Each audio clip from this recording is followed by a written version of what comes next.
నమస్తే, welcome to NHTV and nationalist hub. British కాలం నాటి క్రిమినల్ చట్టాలకు బూజు దులుపుతూ కేంద్ర ప్రభుత్వం కొత్త చట్టాలు తీసుకొచ్చే ప్రయత్నం చేస్తోంది. ముఖ్యంగా ఇటు 3 క్రిమినల్ లాస్ ఏవైతే ఉన్నాయో వాటికి సంబంధించి కొత్త బిల్లును అటు బుధవారం లోక్సభలో ప్రవేశపెట్టి ఆమోదింపజేసుకుంది. అయితే ఆ డీటెయిల్స్ అన్నీ కూడా మనం ఈ వీడియోలో చూద్దాం. IPC సెక్షన్ అంటే ఇండియన్ పీనల్ కోడ్ అంటాం మనం, భారతీయ శిక్షా స్మృతి, దానికి బదులుగా భారతీయ న్యాయ సంహిత, మరోవైపు CRPC క్రిమినల్ ప్రొసీజర్ కోడ్, దానికి అనుగుణంగా ఇటు భారతీయ నాగరిక్ సురక్ష సంహితను తీసుకొచ్చే ప్రయత్నం చేస్తోంది. మరోవైపు evidence act, Indian evidence act ప్లేస్లో భారతీయ సాక్ష్య దీన్ని తీసుకొచ్చే ప్రయత్నం చేస్తోంది. మొత్తానికి ఈ క్రిమినల్ లా బిల్లులు ఏవైతే ఉన్నాయో వాటిని ప్రవేశపెట్టడం జరిగింది, లోక్సభలో ఆమోదింపజేసుకోవడం జరిగింది. అయితే ముఖ్యంగా కామన్ మ్యాన్కి ఇవన్నీ అర్థం కాని పరిస్థితి. ఏమిటి ఈ శిక్షా స్మృతి ప్లేస్లో కొత్త సంహిత ఏమిటి వచ్చింది, మరి దానికి సంబంధించి ఏ విధంగా ఉండబోతోంది, రోజువారీ లైఫ్లో జరిగే విషయాల్లో ముఖ్యంగా క్రిమినల్ లాస్కి సంబంధించి ఎటువంటి ప్రొసీడింగ్స్ ఇప్పటి నుంచి ఉండబోతున్నాయి, అండ్ ఏదైనా నేరం జరిగితే దానికి సంబంధించి ఆ నేరాన్ని ఏ విధంగా పరిగణిస్తారు, తర్వాత దానికి సంబంధించి ఎటువంటి శిక్షలు ఉంటాయి, అండ్ ఆ శిక్షలు ఎంత తీవ్రంగా ఉండబోతున్నాయి. మరోవైపు అటు బ్రిటిష్ కాలం నాటి పరిస్థితులకు ఇప్పటి పరిస్థితులకు చాలా తేడా ఉంది. సో కాలగమనంలో ఎన్నో మార్పులు వచ్చాయి. ఆ మార్పుల్ని అటు చట్టపరంగా న్యాయపరంగా చూపెట్టే ప్రయత్నం చేస్తున్నాయి ఈ సంహితలు. వీటన్నింటి గురించి కూడా మనం కూలంకషంగా తెలుసుకుందాం. మనతో పాటు ప్యానెల్లో ఉన్నారు రచనారెడ్డి గారు, ప్రముఖ న్యాయవాది. రచనారెడ్డి గారు నమస్తే అండి, వెల్కమ్ టు నేషనల్ స్టాప్. ముఖ్యంగా బ్రిటిష్ కాలం నాటి చట్టాలను బూజు దులిపే ప్రయత్నం చేసి వాటి ప్లేస్లో ముఖ్యంగా ఇంకా వాటిని రీప్లేస్ చేసినట్లే అనుకున్నట్లయితే సో కొంత సవరణలు అవి ఇవి రీప్లేస్మెంట్స్ ఎవ్రీథింగ్ మళ్ళీ సంహిత అనే పేరుతో కొత్తగా మనకు కనపడుతోంది. సో దీన్ని ఎలా అర్థం చేసుకోవాలంటే వాటిని మార్చడమా లేకపోతే పూర్తిగా ఒక రెవల్యూషనరీ చట్టాలను తీసుకురావడం, ఎలా అర్థం చేసుకోవాలి ఒక సామాన్యుడు కూడా దీన్ని? ఒక సామాన్యుడు దీన్ని ఉట్టి బూజు దులపడమే కాకుండా అంటే మన ఇండియన్ పీనల్ కోడ్ అయినా, ఇండియన్ ఎవిడెన్స్ యాక్ట్ అయినా, లేకపోతే మన క్రిమినల్ ప్రొసీజర్ కోడ్ అయినా మనకు చాలా అమెండ్మెంట్స్ అప్పుడప్పుడు వస్తూనే ఉన్నాయి. అయితే ఈ కొత్తగా వచ్చిన న్యాయ సంహిత అయినా, లేకపోతే నాగరిక్ అంటే IPC, లేకపోతే CRPC అనేది నాగరిక్ సురక్ష సంహిత అయినా, లేకపోతే కొత్త ఎవిడెన్స్ చట్టం, సాక్ష్య అధినియం అయినా కానీ ఇది మొత్తం ఒక రెవల్యూషనరీ చేంజ్. అంటే మొత్తము 18th సెంచరీ క్రిమినల్ లా చట్టాలను, ఎవిడెన్స్ యాక్ట్ ని పక్కకు పెట్టేసి రెండు దశాబ్దాల తర్వాత ఇప్పుడు దిస్ టైం అంటే దిస్ టైం ఇన్ యాక్షన్ ఎటువంటి చేంజెస్ అంటే మన సొసైటీ, మన criminal mentality, crimes, victim mentality, victim rights ఇవన్నీ ఎంత పెద్దగా మారినాయో అదే రీతిలో it is a complete overhauling అన్నమాట. Complete overhauling of the entire criminal justice system. Criminal justice system ఆ క్రైమ్స్ అంటే మీరు చూస్తే అప్పటి టైంలో ఎన్ని క్రైమ్స్ జరగాల్సో, లేకపోతే జరిగే అవకాశాలు ఉంటాయో, లేకపోతే డిఫైన్ చేసే అవకాశాలు ఉంటాయో అవన్నీ IPC, CRPC, Indian evidence act ద్వారా అయిపోయినాయి. ఇప్పుడు ఈ టైం ఈ సందర్భంలో అంటే ఆఫ్టర్ 2 centuries అంటే క్రైమ్స్ ఎట్లా కాంప్లికేట్ అయినాయి, క్రిమినల్ యాక్టివిటీ, క్రిమినల్ మైండ్ ఎట్లా కాంప్లెక్స్ గా అయిపోయింది, చాలా పకడ్బందీగా ప్లస్ చాలా కాంప్లికేటెడ్ గా క్రైమ్స్ ఎలా జరుగుతున్నాయి. ఇప్పుడున్న మన క్రిమినల్ ప్రొసీజర్ కోడ్ అయినా, ఇండియన్ ఎవిడెన్స్ యాక్ట్ అయినా ఈ క్రైమ్స్ ని అందుకోగలుగుతున్నాయా, లేకపోతే క్రిమినల్కి అంటే కొత్త క్రైమ్స్ అంటే ఇండియన్ పీనల్ కోడ్ లో డిఫైన్ చేయని క్రైమ్స్ కూడా ఈ న్యాయ సంహితలు డిఫైన్ చేసేది for the very first time. ఈ క్రైమ్స్ అప్పుడు లేకుండే, అండ్ ఈ క్రైమ్స్ అప్పుడు వచ్చే అవకాశాలు ఉన్నాయని కూడా అప్పుడు పెట్టే అవకాశాలు లేకుండే. ఎందుకంటే విత్ హౌ అంటే ఎంత స్పీడ్ తోని సొసైటీ మన మైండ్ సెట్స్ ఎంత చేంజ్ అయ్యారో అది 18th సెంచరీ పట్టుకోలేకపోయింది. అది పాసిబుల్ కూడా కాదు. అంటే ఇదే విషయం ప్రాబబ్లీ ఒక 1 century తర్వాత ఇంకా ఎవరు వచ్చి చెప్తుండొచ్చు. But it's a complete overhaul అండి. It's a revolutionary change. కొత్త క్రైమ్స్ ని ఐడెంటిఫై చేసిండ్రు, కొత్త క్రైమ్స్ కి డిఫైన్ చేసిండ్రు, ఆ కొత్త క్రైమ్స్ కి పనిష్మెంట్ ఎలాగా ఉండబోతుందో అది కూడా డిఫైన్ చేసిండ్రు. సో ఇప్పుడు మనకు దాపరికాలో లేకపోతే ఇక్కడ వెతుకోవడం అక్కడ వెతుకోవడం, ఈ క్రైమ్ సగం ఈ సెక్షన్ కింద వస్తుంది, ఆ క్రైమ్ సగం ఆ సెక్షన్ కింద వస్తుంది, ఇంకో సెక్షన్ కింద ఇంకో సగం క్రైమ్ వస్తుంది అన్నట్టు కాదు. కొత్త క్రైమ్స్ ఏ సెక్షన్ కింద ముందు రాకున్నా కానీ ఇప్పుడు వీటిని పట్టుకొని డిఫైన్ చేసి అవిటి ఆఫ్టర్ ఎఫెక్ట్స్ ఏముంటాయి, అవిటి మూలాలు ఏంటి, ఏం చేస్తే ఎటువంటి రిపర్కషన్ పనిష్మెంట్ ఉంటుందో అది చాలా డీటెయిల్ గా ఎక్స్ప్లెయిన్ చేయడం జరిగింది. అండ్ డెఫినెట్లీ చాలా ప్రాక్టికల్ గా రెవల్యూషనరీ చేంజెస్ వచ్చినాయి. అంటే రచన రెడ్డి గారు, సో మీరు అన్నట్టు టైం సెన్సిటివ్ ట్రయల్స్ అయినా లేకపోతే పనిష్మెంట్ ని ఇంకా ఎంత ఇంక్రీజ్ చేయాలో అంత ఇంక్రీజ్ చేసి కాంపెన్సేషన్స్ అంటే ఎక్కడైతే విక్టిమ్స్ కి కాంపెన్సేషన్ ఇవ్వాలో కూడా అది కూడా చాలా ఎక్కువగా చేసేసరికి ఖచ్చితంగా ఒక క్రిమినల్ ఒక క్రైమ్ కండక్ట్ ఒక క్రైమ్ చేద్దామన్నా లేకపోతే ఒక క్రైమ్ లో భాగస్వాములు అయిదామన్నా వాళ్ళను భయపెట్టేలాగానైతే ఖచ్చితంగా ఉంది. ఓకే, సో మీరు అన్నట్టు భయపడేటట్టు అటువంటి లాస్ని పూర్తిగా తయారు చేస్తారంటున్నారు. అయితే ఇక్కడ ఒకటి, మనం ఆ పనిష్మెంట్స్ అండ్ మీరు అన్న ఫైన్స్ కంపెన్సేషన్స్కి వెళ్లే ముందు ఒకసారి, అంటే ఇదంతా కూడా ఒక చిన్న పని అయితే కాదు, చాలా రీసెర్చ్ చేసి ఉండాలి, అందరినీ సంప్రదించి ఉండాలి కదా ఇట్లాంటివన్నీ మనం తయారు చేసినప్పుడు. సో ఎంత రీసెర్చ్ జరిగింది దీనికి? మీరు అన్నట్టు బ్రిటిష్ కాలం నాటి పరిస్థితులు, ఇప్పుడు పరిస్థితులు చాలా అడ్వాన్స్డ్గా ఉన్నాయి, చాలా అటు సైబర్ లాస్ వరకు కూడా టెక్నాలజికల్ వీటి విషయాల్లో కూడా చాలా ఫాస్ట్గా వెళ్తున్నాం. సో ఎంత రీసెర్చ్ జరిగింది, ఎవరెవరిని సంప్రదించడం జరిగింది ఇది తయారు చేయడానికి? అంటే చాలా రీసెర్చ్ జరిగింది. ఆల్మోస్ట్ అంటే కోవిడ్ టైం అప్పటి నుంచే, అంటే మన ఈ ప్రభుత్వం సెంట్రల్ గవర్నమెంట్ 2019 లో వచ్చింది.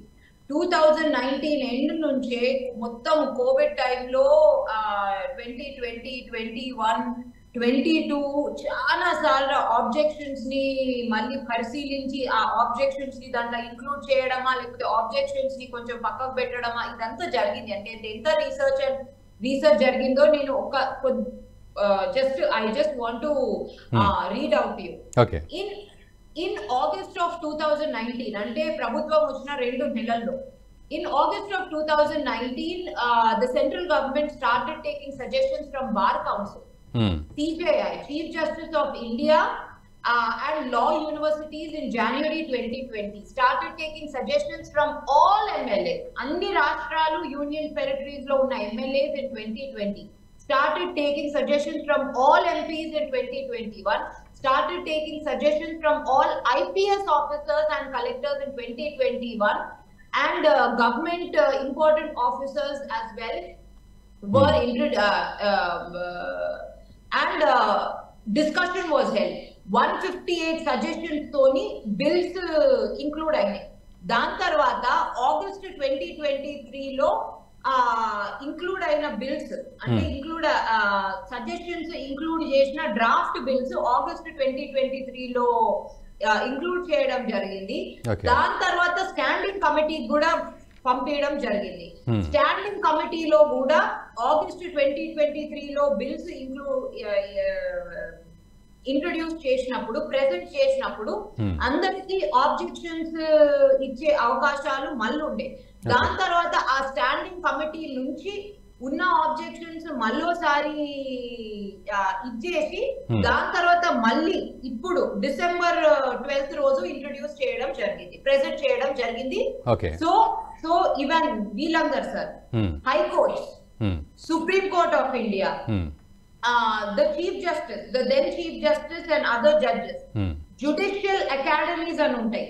మన భారతదేశంలో చాలా judicial academies ఉన్నాయి, at least about 6 to 7 or more. Judicial academies, government servants, IPS and IAS officers,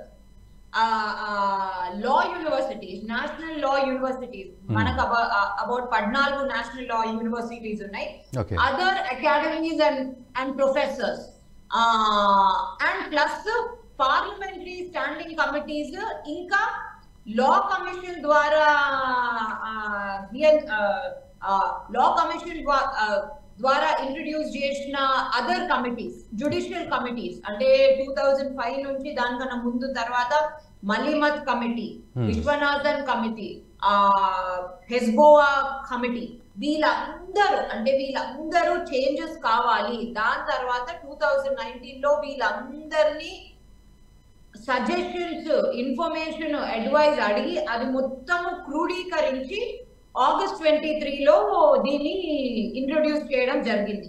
దాని తర్వాత మళ్ళోసారి ఎంపీలు అందరూ అక్రాస్ ద బోర్డ్, పార్టీలతో సంబంధం లేదు, across the board Lok Sabha and రాజ్యసభలో అందరి ఎంపీలకు మళ్ళీ సర్క్యులేషన్ జరిగింది. అంటే మొత్తం ఆల్ 3 చట్టాలను, అన్ని 3 చట్టాలను సర్క్యులేట్ చేయడం జరిగింది. మళ్ళోసారి డీటెయిల్డ్ ఆబ్జెక్షన్స్ ని, అంటే రచనారెడ్డి గారు మరి ప్రతిపక్షాలు ఎందుకు అభ్యంతరం, ఆబ్జెక్షన్స్ తర్వాతనే ఫైనలీ December 12th కి ఇంట్రొడ్యూస్ చేయడం జరిగింది.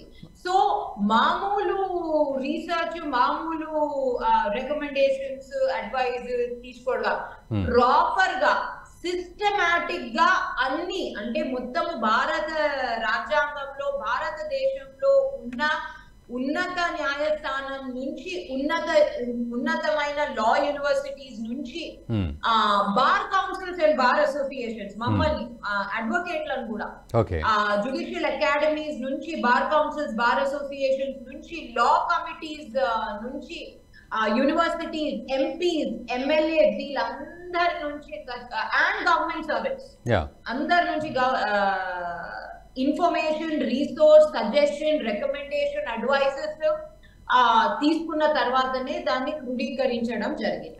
మరి ప్రతిపక్షాలు దీంట్లో ఇబ్బంది పడే పరిస్థితి ఏముంది? ఎందుకు దాని గురించి అబ్జెక్ట్ చేయాల్సిన పరిస్థితి? ప్రతిపక్షాల పని ఇబ్బంది కల్పించడం, ఆబ్జెక్ట్ చేయడం. అంటే లైక్ నేను వాళ్ళను తప్పు పట్టడం లేదు, కానీ మీరు దేనికి ఆబ్జెక్ట్ చేయాలో, లేకపోతే దేనిని ఆబ్జెక్ట్ చేసి దేనిని రిజెక్ట్ చేయాలో గట్టిగా మీరు తెలుసుకోవాలి. ఎందుకంటే బ్రిటిష్ కాలం అప్పటి స్మృతులు, బ్రిటిష్ కాలం అప్పటి చట్టాలు దిస్ టైమ్ అండ్ ఏజ్ చాలా తక్కువైపోయింది. అంటే ఆనెస్ట్లీ స్పీకింగ్, నేను మీకు ఒక ఎగ్జాంపుల్ ఇస్తానండి. మనకు 2012 అన్ఫార్చునేట్లీ నిర్భయ కేసు అయింది. నిర్భయ కేసు వాళ్ళు కొట్లాడుకుంటూ పాపం ఆ ఫ్యామిలీ 8 ఏళ్లకు, ఐ థింక్ ఇన్ 2019 దానికి ఫైనలీ ఉన్న ఆప్షన్స్ అన్ని ఎగ్జాస్షన్ అయిపోయిన తర్వాత, అంటే ఉరి శిక్ష తర్వాత mercy petition, curative petition, review, మళ్ళీ మర్సీ, మళ్ళీ క్యూరేటివ్, ఆఖరికి మళ్ళీ ఉరి శిక్షనే ఖరారు చేసింది ఆనరబుల్ సుప్రీం కోర్ట్. సో దాని తర్వాత ఆ టైంలోనే క్రిమినల్ లా అమెండ్మెంట్ యాక్ట్ అనేది వచ్చింది. అంటే నిర్భయలో ఉన్న చట్టం, ఈ మన రేప్ కి 7 సంవత్సరాలు, అంటే చాలా చాలా చిన్నగా, చులకనగా జువెనైల్స్ కి, అంటే జువెనైల్స్ అండర్ 18 కూడా గ్యాంగ్ రేప్స్ లో చాలా అత్యంత దారుణంగా హింసించిన వాళ్ళు అండర్ 18 అని చెప్పేసి వాళ్ళు తప్పించుకోవడము, ఇదంతా చూసి మనం క్రిమినల్ లా అమెండ్మెంట్ యాక్ట్ అని చాలా గట్టిగా అంటే ఇంకా స్ట్రిక్ట్ చేయడానికి ప్రయత్నించాం. కానీ ఆ ప్రయత్నం సరిపోలేదు. మీరు నోటీస్ చేసి ఆ ప్రయత్నం సరిపోలేదు. ఎందుకంటే ఐపీసీలో రేప్ డెఫినేషన్ ఉంది, రేప్ కి ఎంత పనిష్మెంట్ ఇవ్వాలనో ఆ డెఫినేషన్ ఉంది. అండ్ సుప్రీం కోర్టు చాలా కేస్ లాస్ ద్వారా అండ్ అంటే హీనంగా ఉంటే, rarest of the rare offences అంటారు దాన్ని. రేరెస్ట్ ఆఫ్ ద రేర్ అంటే ఎంత హీనంగా ఉందంటే దానికి భూతో భవిష్యత్తులో లేని సందర్భంలో మీరు డెత్ సెంటెన్స్ ఇచ్చేసేయొచ్చు అని సుప్రీం కోర్టు కేస్ లా ద్వారా లాస్ట్ 70 years లో డిసైడ్ చేసింది. కానీ అది కూడా మనకు సరిపోలేదు. ఎందుకంటే రేప్ డెఫినేషన్ ఉంది, కానీ గ్యాంగ్ రేప్ కి ఎటువంటి డెఫినేషన్ లేదు. గ్యాంగ్ రేప్ కి ఎటువంటి డెఫినేషన్ లేదు. గ్యాంగ్ రేప్ లో ఒకవేళ జువెనైల్స్ అంటే లైక్ అండర్ 18 వాళ్ళు పార్టిసిపేట్ చేస్తే వాళ్ళకు తప్పు అని చెప్పేసి శిక్ష ఎందుకు ఇవ్వాలనో అది లేదు.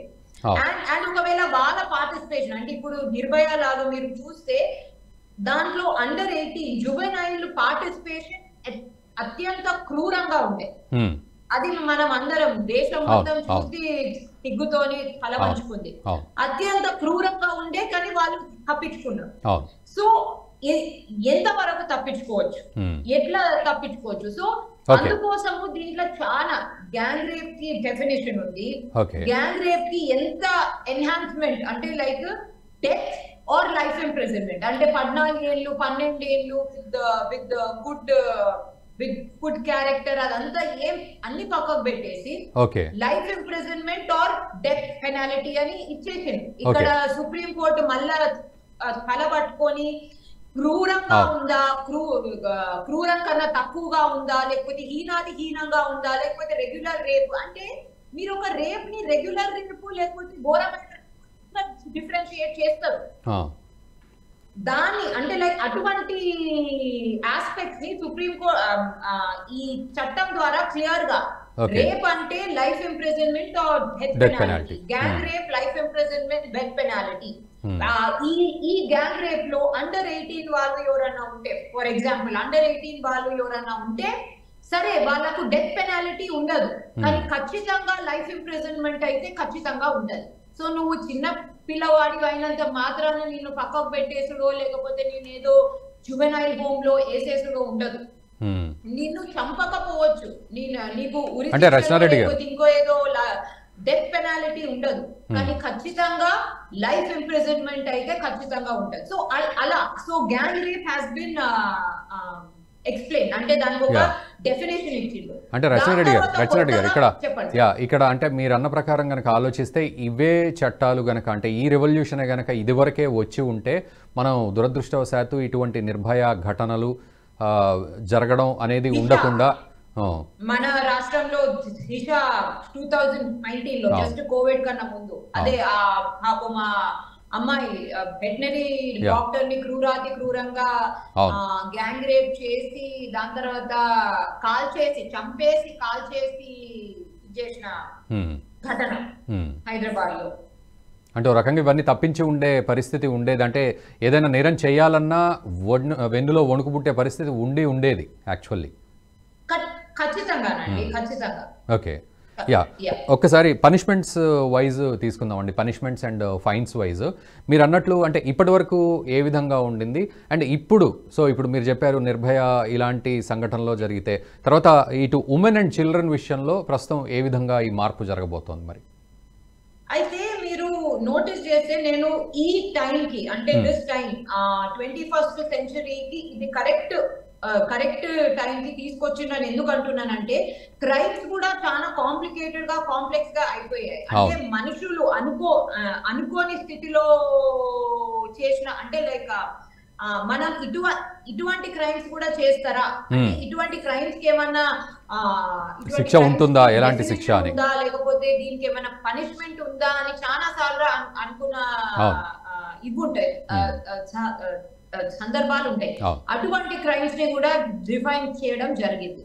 లవ్ జిహాద్ అనే క్రైమ్ ని డిఫైన్ చేయడం జరిగింది. ఇది మళ్ళీ ఇది కొంతమంది ఆపోజిషన్ లీడర్స్ దాని గురించి మీరు దీన్ని ఎట్లా డిఫైన్ చేస్తారు, ఇది ఎవరి ఇష్టం వాళ్ళది అదంటే అవును, ఖచ్చితంగా భారతదేశం అనేది ఒక free country, it's a democratic free country, sovereign secular socialist democratic republic. మనం ఆ ఫ్రీ కంట్రీలో సెక్యులరిజం ఎంత ఉందో ఫ్రీడమ్ కూడా అంతే ఉంది. నేను ఎవరినైతే ఎంచుకుంటానో వాళ్ళనే పెళ్లి చేసుకుంటా అనే ఫ్రీడమ్ కూడా అంతే ఉంది. కానీ లవ్ జిహాద్ లో క్లియర్ గా డిఫైన్ చేసింది, అంటే ఒక ప్రలోభాలకు గురి చేసి లేకపోతే ఇండాక్ట్రినేషన్ చేసి ఫోర్స్ఫుల్ గా చేయరాని పనులు చేపిస్తే లేకపోతే ఒక స్పెసిఫిక్ మోటివ్ కోసం ఎండ్ రిజల్ట్ ఒక స్పెసిఫిక్ మోటివ్ కోసమో లేకపోతే ఒక క్రైమ్ కండక్ట్ చేసేలాగా లేకపోతే ఒక మత మార్పిడి మతోన్మాదము క్రియేట్ చేసేలాగా మీరు ప్రేమించి పెళ్లి చేసుకునేలాగా చేస్తే ఖచ్చితంగా మేము దాన్ని ఆపుతామని చెప్పేసి ఖచ్చితంగా ఉంది. ఇది ఆపోజిషన్ వాళ్ళు ఇది హిందుత్వ ఫిలాసఫీ అనుకోండి ఏమన్నా అనుకోండి, కానీ అక్కడ క్లియర్ గా డిఫైన్ చేస్తుంది. హిందూ ముస్లిం అని డిఫైన్ చేసి లేదు, అక్కడ క్లియర్ గా మతోన్మాదం ప్రేరేపించేలాగా మీరు ఆకట్టుకొని ప్రేమలో పడేసి పెళ్లి చేసుకొని వాళ్ళను ఫోర్స్ చేసేటట్టుంటే ఖచ్చితంగా ఖచ్చితంగా అది లవ్ జిహాద్, ఓకే అది ఒక క్రైమ్ కింద వస్తది అని ఖచ్చితంగా ఉంది. ఓకే ఇంకోటి ఏంటంటే, ఇంకో ఆస్పెక్ట్స్ ఏంటంటే సెడిషన్ అంటే రాజద్రోహం.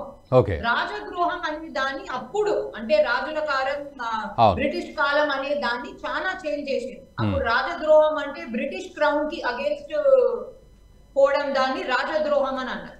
దాన్ని ఇప్పుడు మన స్పెసిఫిక్ రిక్వైర్మెంట్స్ కోసము దాన్ని అమెండ్ చేయడం జరిగింది. సెడిషన్ అనే ప్రొవిజన్ ని అమెండ్ చేసి కొత్తగా టెర్రరిజం ని డిఫైన్ చేసినాం.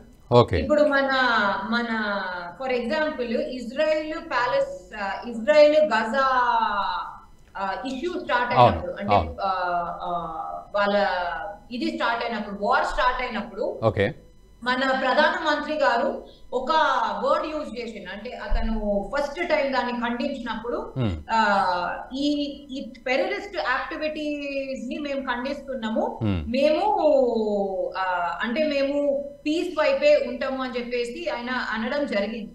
అయితే అప్పుడు చాలా మంది ఏం ఖండన చేసిండ్రు, అసలు టెర్రరిజం కి డెఫినేషన్ లేదు, టెర్రరిస్ట్ యాక్టివిటీస్ కి డెఫినేషన్ లేదు, మీరు ఒక యాక్టివిటీ టెర్రరిస్ట్ యాక్టివిటీ అని ఎట్లా అంటారు, మీరు ఫ్రీడమ్ స్ట్రగుల్ యాక్టివిటీ అని ఎందుకు అన్నారు? ఎందుకంటే one persons terrorism is other persons revolution అంటారు. కానీ టెర్రరిజం కి రెవల్యూషన్ కి, టెర్రరిజం ఫ్రీడమ్ స్ట్రగుల్ కి డిఫరెన్స్ ఉంది. ఆ డిఫరెన్స్ ని మన చట్టంలో క్లియర్ గా పొందుపరిచి ఉన్నది. Like for example under section 113, ఇప్పుడు అయితే 113 అన్నట్టు ఉంది, ఇక అది ఫైనల్లీ బిల్లు మార్పులు చేర్పులు తర్వాత యాక్ట్ అయినప్పుడు ఎట్లుంటుందో చూద్దాము. Under section 113 states that anyone who commits an act of terrorism causing death, property damage or currency manipulation, అంటే rupee currency manipulation will be considered as terrorist. Punishment for terrorist acts includes death penalty or life imprisonment without parole. So ఇది ఖచ్చితంగా దేశద్రోహులకు, నేను రాజద్రోహం అంటలేను ఇక్కడ, దేశద్రోహులకు, దేశాన్ని నాశనం చేయడానికి ప్రయత్నించే వాళ్ళు, దేశాన్ని వణికించడానికి కావాల్సుకొని భయభ్రాంతులకు గురి చేసే వాళ్ళకు ఇది గట్టి చంపపెట్టు. దీంట్లో ఇఫ్ బట్లు ఏమి లేవు. అంటే ఇప్పుడు మన గ్యాంగ్ రేప్ పనిష్మెంట్ లో ఇఫ్లు బట్లు సుప్రీం కోర్టు మీదే ఆధారపడాలి. వాళ్ళు దీన్ని అత్యంత దారుణం అనుకుంటే ఒకలాగా, లేకపోతే అత్యంత దారుణం అనుకోకపోతే ఇంకోలాగా అన్నట్టు లేదు. చట్టం క్లారిఫై చేసేసింది. సుప్రీం కోర్టు మీద నుంచి ఆ భారాన్ని చట్టమే మన మీదికి ఎత్తుకుంది. మీరు ఇక్కడ అత్యంత దారుణం, తక్కువ దారుణము, వాటిని కేటగరైజ్ చేయలేదు, ఇర్రెగ్యులర్ చంపుడు కాదు, అటువంటి చాలా సిల్లీ, అంటే చాలా వికృతమైన డిఫరెన్షియేషన్స్ ఏం చేయలేదు. Life imprisonment are death penalty and payroll ఉండదు. నీకు జీవితంలో బయటకు వచ్చే అవకాశం ఉండదు. ఎందుకంటే మళ్ళీ నువ్వు వచ్చి దేశద్రోహము రెచ్చగొట్టే చాష్టలో చేస్తావు కాబట్టి. అయితే ఇంకో కొత్తగా ఇప్పుడు మనము recently in the last 4 months మనం ఖాలిస్తానీ యాక్టివిటీస్ చూసినాం. ఖాలిస్తాన్ని మనము సెపరేటిస్ట్ వైలెంట్ టెర్రరిస్ట్ ఆర్గనైజేషన్ గా అనుకుంటాం మనం భారతదేశంలో. ఖాలిస్తాన్ని టెర్రరిజం అని మనము వాళ్ళను డెసిగ్నేట్ చేసేసినాం. మనం దాంట్లో గురుపత్వం హన్నూన్ అనుకోండి, లేకపోతే చనిపోయిన దేర్ ఆర్ డెసిగ్నేటెడ్ టెర్రరిస్ట్. ఇప్పుడు మన వెస్టర్న్ మీడియా, మన అమెరికా లేకపోతే కెనడానే తీసుకోండి, వాళ్ళు దీన్ని ఎట్లా చిత్రీకరిస్తుండ్రు? సెపరేటిస్ట్ మూవ్మెంట్ అంటే చీరుక, అంటే ఒక దేశంలో చీరుక తీసుకోవడానికి చేస్తున్న ఉద్యమం, ఫ్రీడమ్ స్ట్రగుల్, రెవల్యూషన్. ఐర్లాండ్ లో ఆ ప్రాబ్లం ఉంది, కెనడాలోనే ఆ ప్రాబ్లం ఉంది. సో ఆ సెపరేటిస్ట్ యాక్టివిటీని క్లియర్ గా భారతదేశం ఎటువంటి సంకోచం లేకుండా టెర్రరిస్ట్ యాక్టివిటీగా పరిగణించింది. క్లియర్ గా separatist activity is a terrorist activity. And terrorist activity and separatist activities ని కూడా డిఫైన్ చేసి, సెపరేటిస్ట్ యాక్టివిటీ ఎట్లా అంటే కాజింగ్ డెత్ డిఫైన్. ఇంకోటి new provisions including armed destructive activities, separatist activities, or actions endangering India's sovereignty, integrity, and unity. Okay. ఇవన్నిటిని terrorism కిందనే పరిగణించింది. దాంతో పాటు కొత్తగా, సో ఇప్పుడు మనము కొత్తగా అంటే మన మారుతున్న సొసైటీకి ఏమేం చూసినాము, gang rape, terrorism as being defined, love జిహాద్, separatist activities as being defined, ఇంకోటి organized crime, organised crime. Organised crime 18th సెంచరీలో క్రైమ్ కూడా ఒక ఆర్గనైజేషన్, ఒక ప్రాఫిట్ అంటే ఒక బిజినెస్ ఎంటర్ప్రైజ్ లాగా నడుపుతారు అని ఎవరు అనుకోలేదు. ఓకే. ఆర్గనైజ్డ్ క్రైమ్ లైక్ ఏంది, drug trafficking, okay, fake currency trafficking అంటే ఫేక్ కరెన్సీ చేయడం, ఇంకోటి వెపన్స్ ట్రాఫికింగ్, ఆయుధాలు, ఇవన్నీ, and sexual trafficking, sex trafficking అంటాం చూడండి, సెక్స్ ట్రాఫికింగ్. ఇదంతా ఒక ఆర్గనైజ్డ్ క్రైమ్. దీంట్లో ఉన్మాదాలు ఏమి ఉండవు. ఖచ్చితంగా నాకు దీనికి ఈ క్రైమ్ చేస్తే ఇంత డబ్బు వస్తుంది అనే క్రైమ్స్, ఆర్గనైజేషన్ గా ఒక బిజినెస్ ఎంటర్ప్రైజ్, ఒక ప్రాఫిట్ మేకింగ్ ఎంటర్ప్రైజ్ గా ఉన్న క్రైమ్స్ ని కూడా క్లియర్ గా అక్కడ పొందుపరిచి అవిటిని డిఫైన్ చేసి అవిటి క్రైమ్ అంటే అవిటికి ఎటువంటి పనిష్మెంట్ ఉంటుందో కూడా చెప్పింది. New provision. హేట్ క్రైమ్స్ ఏమైనా చెప్పండి. అంటే రేసిజం లాంటివి చూస్తాం కదా మనం ఇప్పుడు యుఎస్ లాంటి ప్లేస్ లో, సో అటువంటి వాటికి ఏమైనా ఉన్నాయి? ఖచ్చితంగా సార్. అయితే ఆర్గనైజ్డ్ క్రైమ్ తో పాటు ఇంకోటి కొత్తగా రేసిజం లాంటి హేట్ క్రైమ్స్. భారతదేశంలో అంటే బ్రిటిష్ కాలంలో హేట్ క్రైమ్స్ అనే కాన్సెప్ట్ ఏం లేదు. ఎందుకంటే మనము ఉట్టి బ్రిటిషర్స్ నే వేరే వాళ్ళు అన్నట్టు చూస్తాం. అండ్ వాళ్ళు మన మీద పెత్తనం చెలాయించిండ్రు కాబట్టి మనం అందరం ఒక అంటే ఒక భారతీయులం, భారతదేశస్తులం అన్నట్టు ఉన్నాం. సో మన మధ్యలో హేట్ క్రైమ్స్ అన్నట్టు ఏమీ లేకుండే. కానీ కొత్తగా మీరు చూస్తే హేట్ క్రైమ్స్ అనేది మన వెస్టర్న్ కంట్రీస్ లో అంటే డెమోగ్రఫికలీ, రేస్ వైజ్ కూడా చాలా డిఫరెంట్ భావజాలాలు ఉన్న వాళ్ళు ఉండే దేశాలలో హేట్ క్రైమ్స్ ఎక్కువగా ఉంటాయి. కానీ ఆ హేట్ క్రైమ్స్ అనేవి మన భారతదేశంలో కూడా మెల్లమెల్లంగా పాతుకుపోయినాయి. ఇది చిన్న కులం వాళ్ళు, పెద్ద కులం వాళ్ళు, ఎస్సీ అట్రాసిటీకి సంబంధించింది కాదు, ఖచ్చితంగా హేట్ కి సంబంధించింది. సో క్లియర్ గా a new provision has been included to address crimes related to murder based on factors such as race. మన ఎక్స్టర్నల్ అంటే నేను భారతదేశంకి చెందిన వాళ్ళు పాని, ఇంకోళ్ళు బ్లాక్స్, వైట్స్, లేకపోతే చైనీస్ ఆర్ ఈస్ట్ ఏషియన్ వాళ్ళు, factors such as race, caste, community shall be punished with imprisonment or with death penalty. So ఇటువంటి అంటే racially motivated crimes including murder of based on race, caste, creed and community కి ఖచ్చితంగా capital punishment including death penalty or life imprisonment. కోర్టులకు options తక్కువ చేసేసింది. మీరు death penalty, మీరు ఘోరం అనుకుంటే డెత్ పెనాలిటీ ఇచ్చేయండి, లేకపోతే ఖచ్చితంగా లైఫ్ ఇంప్రిజన్మెంట్. కానీ ఇది తక్కువ అది ఎక్కువ, నేను కొన్నేళ్లకు వదిలేస్తాను అని అనడానికి వీల్లేదు. సో చాలా పనిష్మెంట్ కూడా మీరు చూస్తే భయపడేలాగా ఉన్నది. క్రిమినాలజీలో సార్ ఒక టర్మ్ ఉంటది, రెసిడివిజం అంటారు. రెసిడివిజం అది క్రిమినల్ సైకాలజీలో ఉంటది. రెసిడివిజం అంటే ఒక మనిషిని ఎంత పనిష్ చేసినా, ఎంత అంటే లైక్ ఎంత బెదిరించినా, ఎంత భయపెట్టినా, ఎంత మార్చాలని ప్రయత్నించినా మారని మనుషులు ఉంటారు. వాళ్ళను రెసిడివిస్ ఒఫెండర్స్ అంటారు. సో ఇటువంటి రెసిడివిస్ అంటే ఎంత చేసినా మనము ఏ సైకాలజీ, ఏ సోషియాలజీ చెడు నుంచి దాటి మంచిగా కాని వాళ్ళను రెసిడివిస్ అంటారు. సో ఈ రెసిడివిస్ క్రైమ్స్ భారతదేశం అయినా మీరు అంటే లైక్ అనాలిసిస్ చూస్తే, సర్వే చూస్తే భారతదేశంలోనైనా ప్రపంచం మొత్తంలోనైనా రెసిడివిస్ట్ క్రైమ్సే ఎక్కువగా ఉన్నాయి.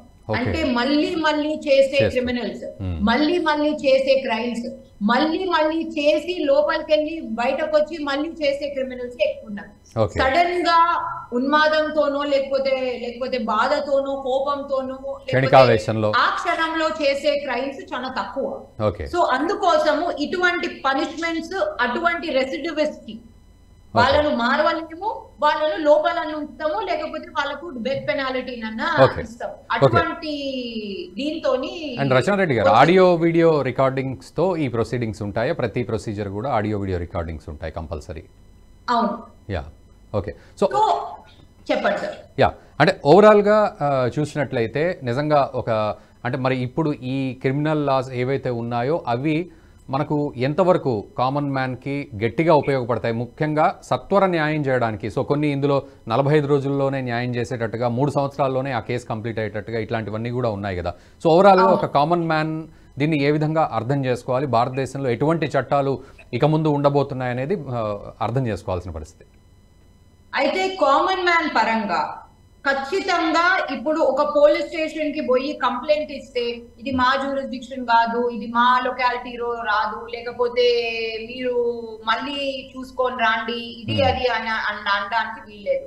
ఖచ్చితంగా జీరో ఎఫ్ఐఆర్ ఫైల్ చేయాల్సిందే. అంటే నేను ఇప్పుడు హైదరాబాద్ లో ఎక్కడికి వెళ్ళినా కానీ నాకు ఈ జ్యూరిస్డిక్షన్ లో క్రైమ్ జరిగింది కానీ నేను ఇక్కడ లేను, ఇంకెక్కడనో ఉన్న, సత్వర న్యాయం కోసము నేను ఇమీడియట్లీ కంప్లైంట్ రిజిస్టర్ చేస్తున్నా అంటే జీరో ఎఫ్ఐఆర్ రిజిస్టర్ చేసుకొని 90 రోజుల లోపల దానికి సంబంధించిన ఎఫ్ఐఆర్, ఛార్జ్ షీట్, ఇన్వెస్టిగేషన్ ఉన్న జ్యూరిస్డిక్షనల్ పోలీస్ ఆఫీసర్ దాన్ని కంటిన్యూ చేయాల్సిందే. సో మీరు చూస్తే ఈ జీరో ఎఫ్ఐఆర్ తో పాటు ఖచ్చితంగా వాళ్ళకు complaint to FIR to case diary, అంటే కేస్ డైరీలో ఒక సిఐ రాసుకునడం, case diary to investigation to charge sheet. ఇప్పుడు ఛార్జ్ షీట్ ఫైల్ అయిన తర్వాతనే కోర్టులో ప్రొసీడింగ్ స్టార్ట్ అయితే ట్రయల్, ఛార్జ్ షీట్ తర్వాత ట్రయల్ టు జడ్జ్మెంట్. ఇవన్నిటికి date lines, time lines set చేయడం జరిగింది. ఫర్ ఎగ్జాంపుల్ అంటే నాకు డీటెయిల్ గా ఎటువంటి క్రైమ్స్ కి ఎంత టైం లైన్స్ అది నా ముందు లేదు కానీ కొన్ని సిచ్యువేషన్స్ లో 45 రోజుల లోపల మొత్తము జడ్జ్మెంట్ ఇచ్చేసేయాలి. క్రైమ్ అంటే FIR, complaint, crime, FIR and judgment 45 రోజుల లోపల ఛార్జ్ షీట్, ట్రయల్ అంత జరిగిపోవాలి. అంటే ఇది సమరీ కేసులలో ఉండొచ్చు కానీ ఖచ్చితంగా 45 రోజుల్లో జరిగిపోవాలి, 90 రోజుల్లో జరిగిపోవాలి అని ఆస్పెక్ట్స్ గట్టిగా ఉన్నాయి.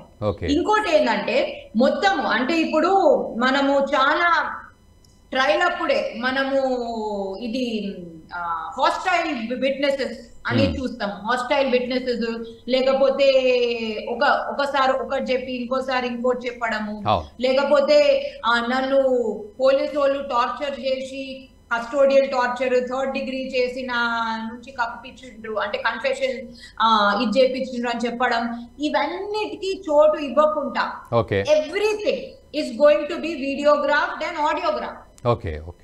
మొత్తము అంటే క్రైమ్ సీన్, ఇప్పుడు ఒక క్రైమ్ జరిగింది, ఆ క్రైమ్ లో మీరు ఫోరెన్సిక్ అనాలిసిస్, ప్రతి క్రైమ్ ఫోరెన్సిక్ అనాలిసిస్ కి వెళ్లాల్సిందే. Especially crime where the punishment could be 7 years and more. అంటే ఒక క్రైమ్ 7 years and 7 years కన్నా ఎక్కువ డెత్ పెనాల్టీ నో లేకపోతే లైఫ్ ఇంప్రిజన్మెంట్ వచ్చే క్రైమ్ అయితే ఖచ్చితంగా ఫోరెన్సిక్ అనాలిసిస్ కి వెళ్లాల్సిందే. ప్రతి సిటీలో, ప్రతి డిస్ట్రిక్ట్ హెడ్ క్వార్టర్స్ లో ఫోరెన్సిక్ సైన్స్ ల్యాబ్ ఉండాల్సిందే. And crime scene investigation, crime CSI అంటారు, క్రైమ్ సీన్ ఇన్వెస్టిగేషన్ నుంచి విట్నెసెస్ తోని మన క్రిమినల్ అక్యూజ్ తోనైనా లేకపోతే విట్నెసెస్ తోనైనా మాట్లాడడం, వాళ్ళ దగ్గర నుంచి ఇన్ఫర్మేషన్ రాబడడం. So investigation, interrogation, crime scene investigation and interrogation of witnesses to final testimony. ఇది మొత్తము వీడియోగ్రాఫ్, ఆడియోగ్రాఫ్ అయి ఉంటుంది. సో మీరు ఎక్కడ వీళ్ళు బెదిరించిండ్రు, భయపెట్టించిండ్రు, లేకపోతే పోలీసు వాళ్ళ ముందట రాసిన కన్ఫెషన్ అది చెల్లని కన్ఫెషన్ అని అనడానికి వీల్లేదు అనేలాగా ఇది చేసిండు.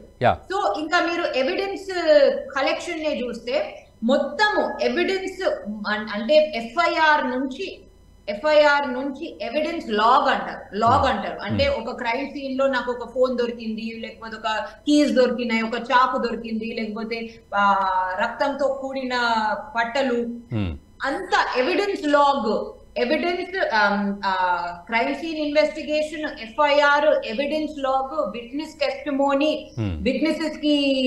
విట్నెసెస్ ఏమేమి అన్నారో అది ఆడియో వీడియో రికార్డింగ్, ఇది అన్ని డిజిటైజ్ అయిపోయి ఉంటాయి. అంటే ఎవ్రీథింగ్ మీకు డిజిటల్ కాపీ దొరుకుతుంది అన్నమాట. సో ఎవ్రీథింగ్ ఎందుకంటే ఇవన్నిటితోని transparency, that is what central government is aiming at. ఈ చట్టాలలో ట్రాన్స్పరెన్సీ. మేము ప్రభుత్వం మిమ్మల్ని కాల రాస్తుంది, లేకపోతే పోలీసు వాళ్ళు మమ్మల్ని అన్యాయం చేస్తుండ్రు అని అనకుండా అట్లాంటివేమీ ఉండకుండా కంప్లీట్ ట్రాన్స్పరెన్సీ చేస్తుంది. రచన రెడ్డి గారు, ఒక సింగిల్ లైన్ లో కంక్లూడ్ చేద్దాము అని అంటే, ఇప్పుడు వచ్చిన ఈ క్రిమినల్ లాస్ విషయంలో మరి ఏమిటి అనేది ఒక సింగిల్ లైన్ కంక్లూజన్ అంటే సార్, కొత్త అమెండ్మెంట్స్, ఇది అమెండ్మెంట్ కాదు, ఇది ఒక కంప్లీట్ రెవల్యూషనరీ మార్పు. ఈ రెవల్యూషనరీ మార్పులో కొత్త క్రైమ్స్, కొత్త పనిష్మెంట్స్, ఇంకా స్ట్రిక్టర్ పనిష్మెంట్స్ ఇంట్రడ్యూస్ చేసిండు. ఉమెన్ అండ్ చిల్డ్రన్ మీద కొత్త చాప్టరే ఉంది. విమెన్ అండ్ చిల్డ్రన్ అగేన్స్ట్ ఎటువంటి క్రైమ్స్, అంటే ఒకటో రెండో క్రైమ్స్ కాదు, ఎటువంటి క్రైమ్స్ కమిట్ కావచ్చు, ఆ క్రైమ్స్ కి ఎటువంటి పనిష్మెంట్స్ ఉంటాయి.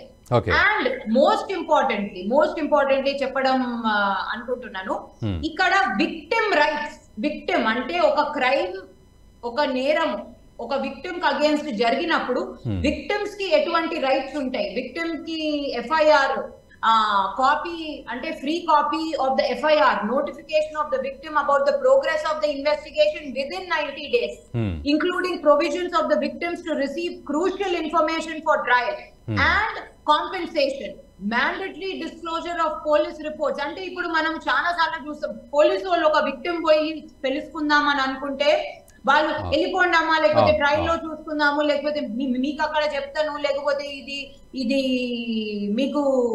మీతో షేర్ చేసుకోరాదు, చాలా సెన్సిటివ్ ఇన్ఫర్మేషన్, అదంతా కాదు. క్రైమ్ జరిగింది నాకు అగేన్స్ట్, అందుకోసము నాకు నా కేసు ఎలా జరుగుతుందో, ఎలా ముందర జరుగుతుందో, I have every right. And అటువంటి ఇన్ఫర్మేషన్ విక్టిమ్ కి ఇవ్వకపోతే కూడా పోలీస్ వాళ్ళ మీద ఎటువంటి స్ట్రిక్చర్స్ తీసుకుంటారో కూడా రాసింది. So it is a revolutionary change. And opposition has no reason, according to me as a lawyer and not as a party member, has no reason to object to it. ఇది ఖచ్చితంగా ఈ time భారతదేశం ఈ టైంలో ఉన్న, అంటే ఏ టైంలో ఉన్నదో ఇటువంటి చట్టాలు, ఇటువంటి బలమైన గట్టి దృఢమైన చట్టాలు మనకెంతో అవసరం. Right. Thank you very much Rachana Reddy garu.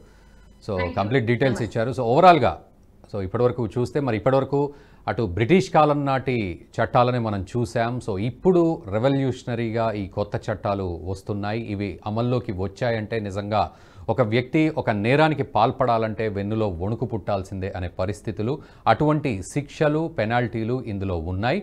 So మరి రాబోయే రోజుల్లో ఇటు నేరాలను తగ్గించే విధంగా, శిక్షలను పకడ్బందీగా అమలు చేసే విధంగా, మొత్తానికి ప్రతి ఒక్కరికి కూడా చట్టపరంగా, న్యాయపరంగా 100% పర్ఫెక్ట్ జడ్జిమెంట్ ఉండే విధంగానే రీసెర్చ్ చేసి మరి ఈ చట్టాలని తీసుకొచ్చే ప్రయత్నం అటు ప్రభుత్వం చేస్తోందని మనం అర్థం చేసుకోవాలి. చూద్దాం రాబోయే రోజుల్లో వీటి ఇంప్లిమెంటేషన్ ఏ విధంగా ఉండబోతోంది అనేది. Stay tune.